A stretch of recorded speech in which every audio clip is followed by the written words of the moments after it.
Hey, and welcome to That's Not Okay. Spot the red flags, reclaim your love life. I'm Alyssa, and today's episode is on mind games, the hidden danger of manipulation. It builds off of our last episode on silent abuse, so this just gets a little deeper into the topic. So, have you ever walked away from a conversation feeling confused, guilty, or like your truth didn't matter, but you couldn't quite explain why? Well, that's not communication, that's manipulation, and it's not okay.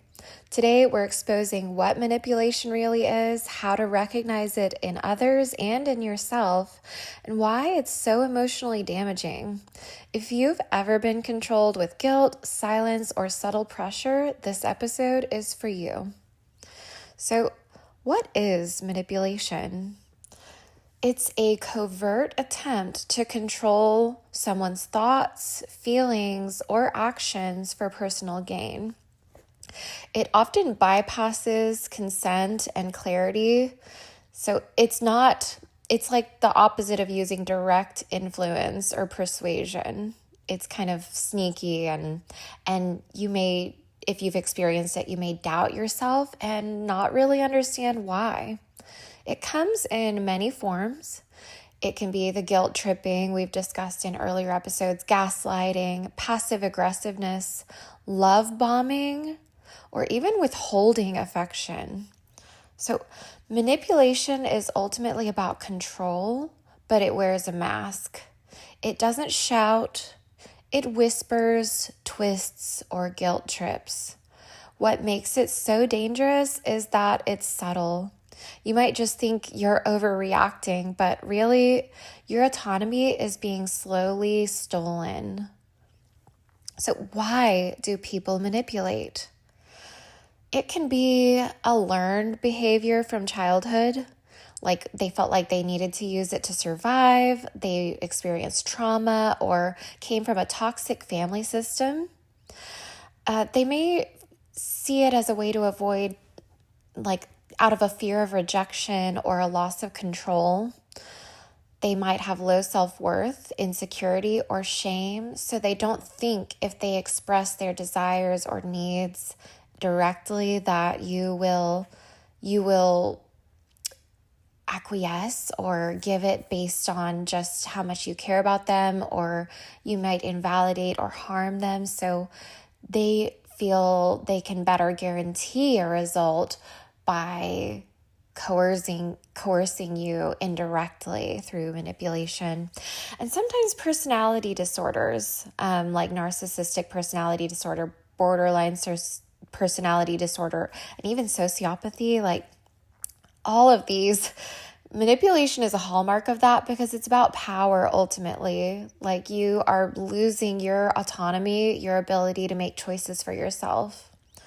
An example might be like, let's talk about love bombing. So I know I've talked a lot about the negative types of manipulation, but let's talk about a positive type. This one has been really hard for me to parse out and identify in the past, because I've always said my most difficult hang up is when someone says they love me, but their conduct is confusing to me and doesn't feel like they really like me, or they are treating me like what love looks like. They aren't being honest. They are protecting themselves, or they're harming me in their own interest.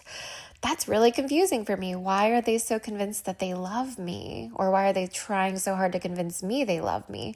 So I've experienced love bombing, and that can be like someone bringing you flowers, someone writing you effusive love letters, like just praising you, telling you how deeply they care about you, how beautiful you are, you're put on a pedestal, you're better than everybody else. I mean, and it's not in like a sincere and grounded way. It's like you feel like the center of the universe, in almost a detrimental way. They integrate you immediately into their routines, their life. They want to seduce you with maybe their money, or like the things that they have to offer. So maybe, vacations, or maybe they have access to like a boat or an airplane, or, and you get treated to all the benefits of being a part of their life immediately, in a way that feels like, I guess, just over the top. And, in one sense, you feel very gratified. You might feel very flattered and like, wow, well, I guess I am pretty great. But at the same time, you don't feel like you earned it. You didn't, show them your great character. They've barely had a chance to see who you are. Like, it just feels disproportionate. Well, that's a control tactic. It's a way to make you feel special, make you feel loved, and make you kind of codependent without having a lot of time to reflect on, like, is this a healthy dynamic? Is this person showing me good character? Is this safe for me? So it's a powerful tool. I've certainly experienced it. And so a consequence to it is, if they put you on a pedestal, it makes it easier for them to later throw rocks at your pedestal. I've certainly experienced that. And so, this can be a hallmark of personality disorders. Like, they put you on a pedestal, they worship you, but the minute you don't conform to what they want, or you are, quote, out of their control, now you're evil. And so they are absolutely stoning you for being a real person, because gaslighting is based on objectification. It is not based on seeing your humanity or letting you be a whole and complete person. It's a projection of their fantasy onto you. And so the minute you don't meet that standard or expectation, you start showing needs and desires yourself. You're not just there to smile and wave and be what they want you to be. Yeah, you are in serious danger. So that's an example of a positive, what looks like a positive manipulation tactic, but really you're setting up yourself for danger if you let yourself get sucked into a dynamic like that. So how does it impact you if you're on the receiving end of manipulative behavior? Well, it undermines your sense of reality and agency. So your feelings, your perceptions get distorted. It's just a consequence of them questioning your perceptions, your agency. You don't get to actually think for yourself. Like, if people speak indirectly and they make you feel guilty or feel obligated to change your own behavior indirectly, then you don't get to be yourself.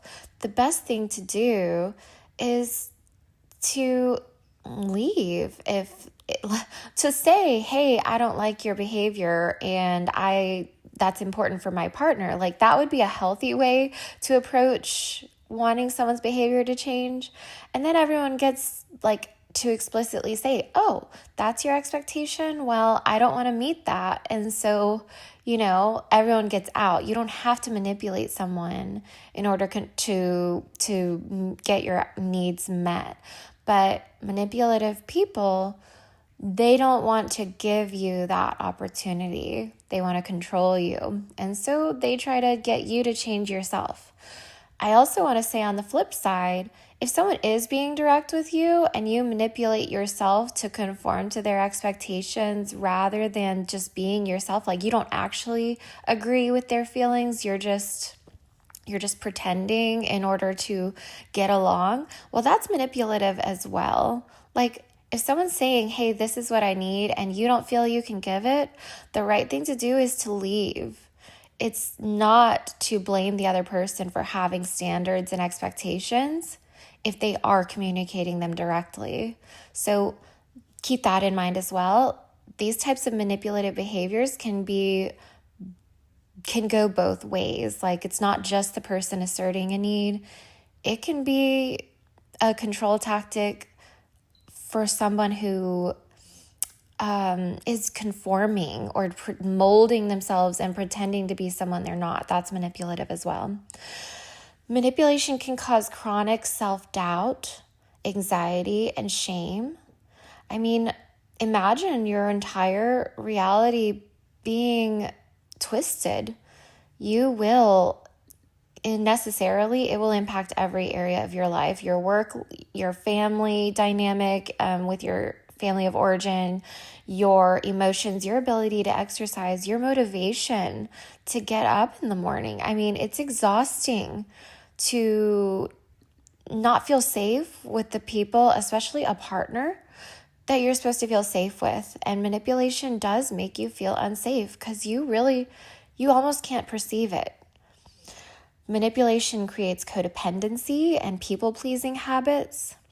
So, like, if you feel guilty just for expressing yourself or being yourself, then yeah, you are going to start to conform and feel shame around being yourself, and you're going to pander for the approval that you've lost. I've certainly experienced this.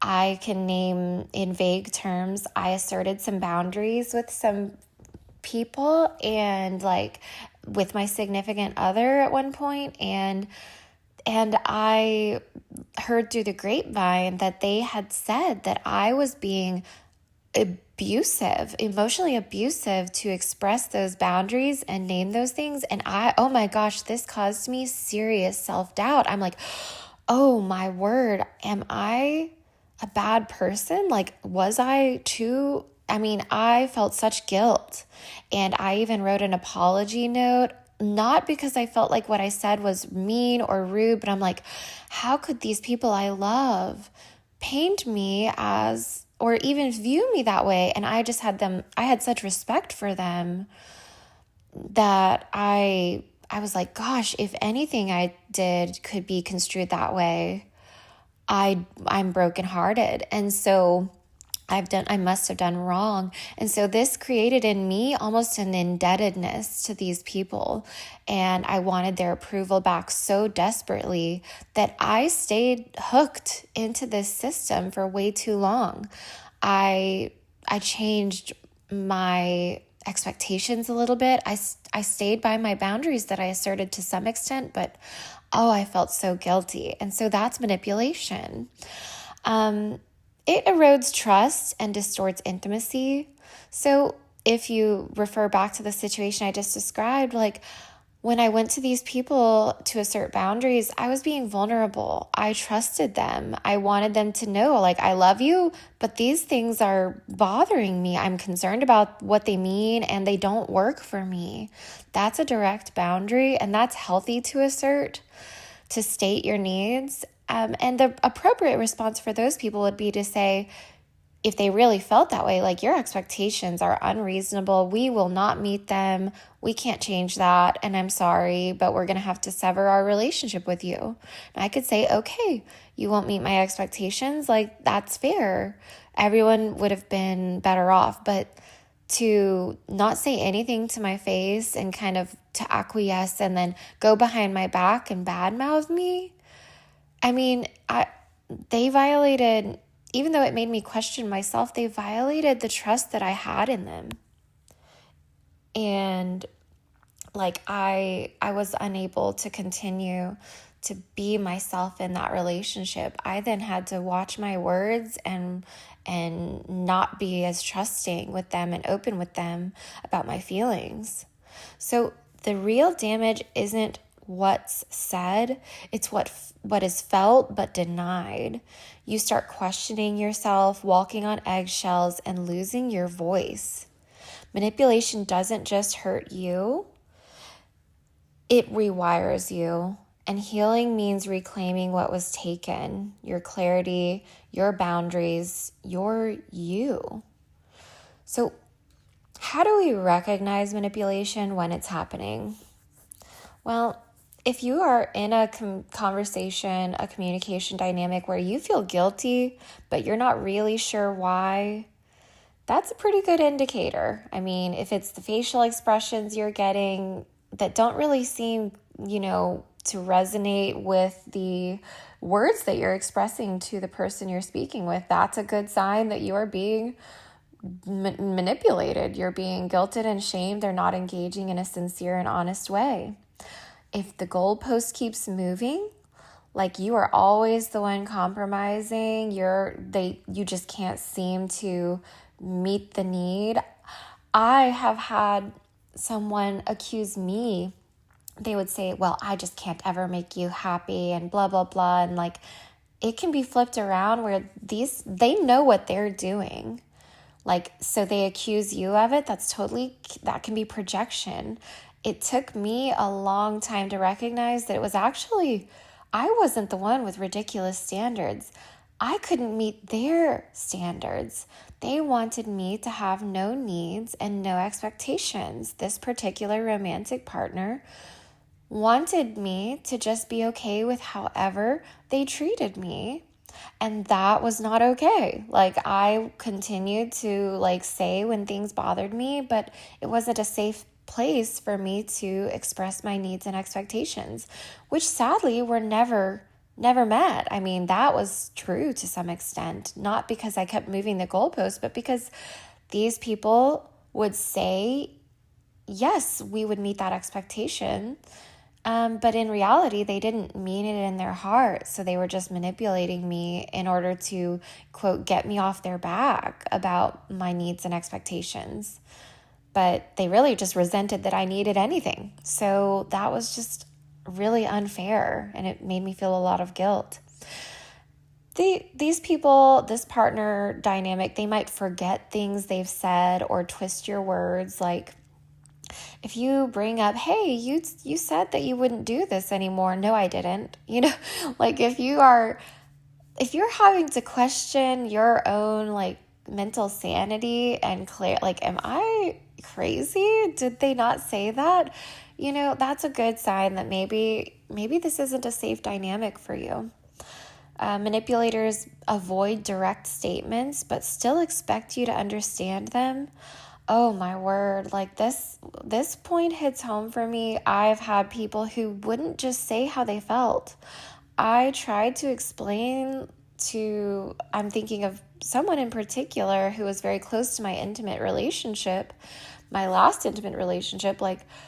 They would express disappointment or upset indirectly.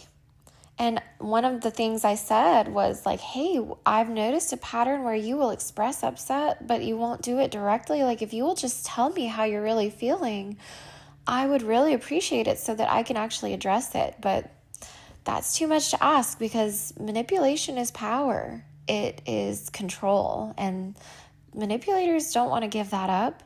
It keeps them in the driver's seat of your emotions.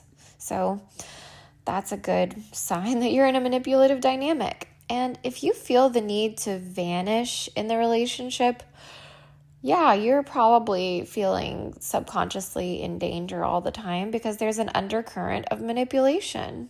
So one of the clearest signs of manipulation is when your intuition says, this feels off, but your brain keeps making excuses. So pay attention to that internal conflict. It's not you being dramatic, it's you being deceived. I mean, I have experienced this again firsthand, the dissonance between, oh my, I feel sick inside, but the problem's probably me, because, they just feel this way, or they don't feel safe to express themselves directly to me. All the excuses that they make, you might internalize. Don't feel that way at all. So what if you're the manipulator? Well, this segment is for you. So if you are the person who is toxic, if you're the manipulator, I totally see this dynamic in myself. Well, good for you for recognizing it. And recognition is the first step to change. So what do? How do you change it? Take radical ownership. Manipulation is a choice, even if it's unconscious. if you do it and then you recognize it in the moment, like, whoa, I am trying to make this person feel guilty for how they communicated that to me, or oh, I'm trying to get this person to like me by buying them flowers or like taking them to fancy meals. Like I'm not just letting my character be the draw because I don't feel enough. Like, notice these things in yourself and say, no, I don't want to win someone over through manipulation because I'm setting this relationship up for failure. That doesn't mean a nice meal and flowers. Don't get me wrong. Like, those things are great in the right context. But I mean, if you're just being effusive and progressively more like love bomby, then just own it, you know? I've had partners, a past partner in particular, like when he asked me to be his girlfriend officially, he got me like an extremely expensive bracelet. And in the moment, I was a teenager at the time. Like, this felt like so special. He had the waiter bring it out, and it was just such a big, beautiful moment. I mean, but this was just a pattern. It was just a continuous pattern of like seduction and wooing. So when the red flags started happening, I totally ignored them. I'm like, well, look how much he loves me. Look over here. So just, if you do that, don't do it. Recognize it. Learn to be direct and honest in your communication, even if it risks rejection. Rejection is not the worst thing in the world. Like, you should be grateful when someone rejects you because that means the door was never supposed to be open in the first place. And there are so many other doors. If you notice yourself idealizing somebody and worshiping the ground they walk on and getting some big infatuation going in your head, recognize that that's you projecting onto somebody. It's not who they really are. Like, you're just trying to get your broken needs met through like idolatry, essentially. They aren't worth all that. Nobody on this planet is worth all that. Like, you've got to have self-respect first before you even enter a relationship. So once you recognize those things and kind of get comfortable in yourself and have respect for yourself, you're going to be less likely to manipulate others because you're going to feel secure with the idea of being rejected.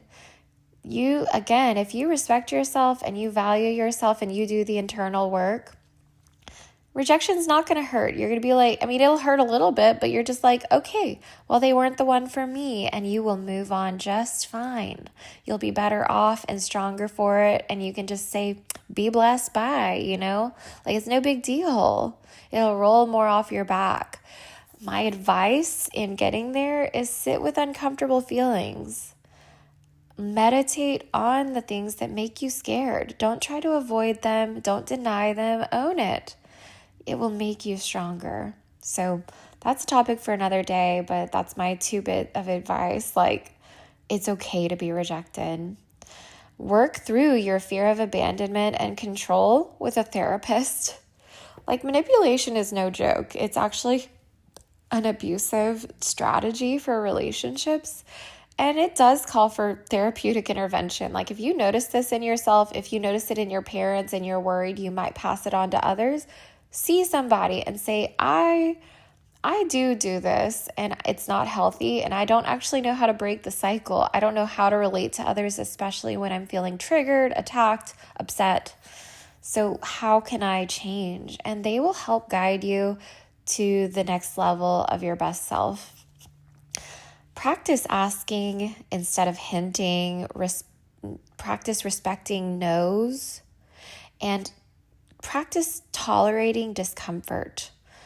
So again, I go back to the meditation point. Like, if you can visualize uncomfortable scenarios and say, I'm still going to be okay, I'm still going to be me, even if they say no, even if they make me uncomfortable, or maybe my partner has expectations that are new to me and I don't really want to meet them in the moment, like, maybe just sit with it and think about why it makes you uncomfortable.